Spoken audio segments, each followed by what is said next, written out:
రాష్ట్ర మున్సిపల్ శాఖ మంత్రి, కాకినాడ జిల్లా ఇన్ఛార్జి మంత్రి నారాయణ, జిల్లా కలెక్టర్, వివిధ శాఖల అధికారులు, ప్రజాప్రతినిధులతో సమీక్షా సమావేశాన్ని జిల్లా కలెక్టరేట్లో నిర్వహించారు. అమరావతిలో ముఖ్యమంత్రి చంద్రబాబు నాయుడుతో, రాష్ట్రంలో అన్ని జిల్లాల కలెక్టర్లతో జరిగిన సమీక్షా సమావేశంలో జిల్లాలో నెలకొన్న సమస్యల పరిష్కారం, జిల్లా అభివృద్ధికి ముఖ్యమంత్రి చంద్రబాబు సూచించిన సలహాలతో సమీక్షా సమావేశం నిర్వహించారు.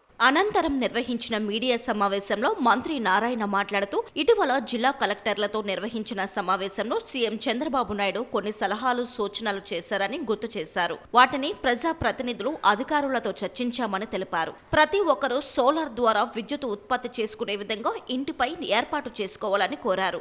జిల్లాలో సుమారు 70,000 సోలార్ ప్యానెల్స్ ఏర్పాటు చేసే విధంగా కార్యాచరణ చేస్తున్నామన్నారు. వేసవి దృష్ట్యా ఎక్కడ త్రాగునీటికి ఇబ్బందులు కలగకుండా చర్యలు చేపట్టాలని ముఖ్యమంత్రి సూచించారని తెలిపారు. రూరల్ ప్రాంతాల్లో ట్యాంకర్ల ద్వారా త్రాగునీరు అందించే విధంగా ప్రణాళిక చేపట్టినట్లు తెలిపారు.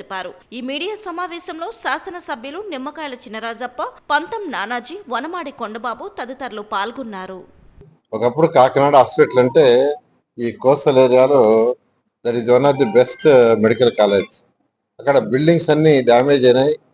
కొత్తవి కావాలని 500 కోట్లతో ఎస్టిమేషన్తో ముఖ్యమంత్రి గారికి కలెక్టర్ గారు చెప్తే వెంటనే హెల్త్ డిపార్ట్మెంట్ వాళ్ళకి చెప్పారు, దాన్ని వర్కౌట్ చేయండి, అట్లీస్ట్ ఫేజ్డ్ మేనర్ అన్న స్టార్ట్ చేస్తామని. అదేవిధంగా ఏలేరు, పీసీబీ ఈ యొక్క బ్రాంచ్ కెనాల్స్ మీద ప్రాబ్లమ్స్ కూడా వర్కౌట్ చేయమని ఇరిగేషన్ డిపార్ట్మెంట్ వాళ్ళు చెప్పారు. అదేవిధంగా సీవాల్ ఏదైతే ఉందో, ఎక్కడైతే 4 కిలోమీటర్లు ఎరేడిషన్ జరుగుతుందో అది కేంద్రానికి పంపించను 323 కోట్లతో, దాన్ని కూడా ఫాలో అప్ చేస్తున్నాం.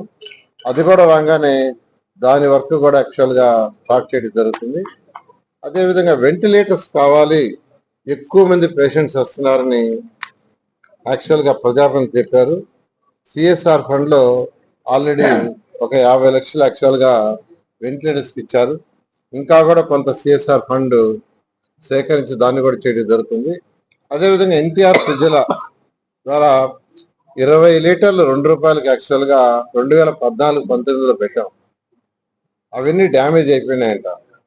వాటిని కూడా యాక్చువల్గా కలెక్టర్ గారు చెప్పాను, ఇమీడియట్గా రిపేర్ చేసి లోకల్గా ఉండే ఆ కమిటీలకు ఇస్తే ఈ ఎండాకాలం ఇబ్బందులు ఏమైనా చేస్తారని చెప్పి ఈ విధంగా ఈరోజు అనేక సమస్యల గురించి పర్టికులర్గా కలెక్టర్స్ కాన్ఫరెన్స్లో ఏదైతే జరిగిందో సీఎం ఆధ్వర్యంలో వాటి మీద ఈరోజు డిస్కస్ చేయడం జరిగింది. మళ్ళీ ఎవ్రీ మంత్ ఒక మీటింగ్ ఈ విధంగా ఉంటుంది. నెక్స్ట్ మంత్ వచ్చినప్పుడు లాస్ట్ మంత్, ఈ మంత్లో ఎంతవరకు అధికారులు చేశారో దాని మీద డిస్కస్ చేస్తామని ఇవాళ చెప్పండి.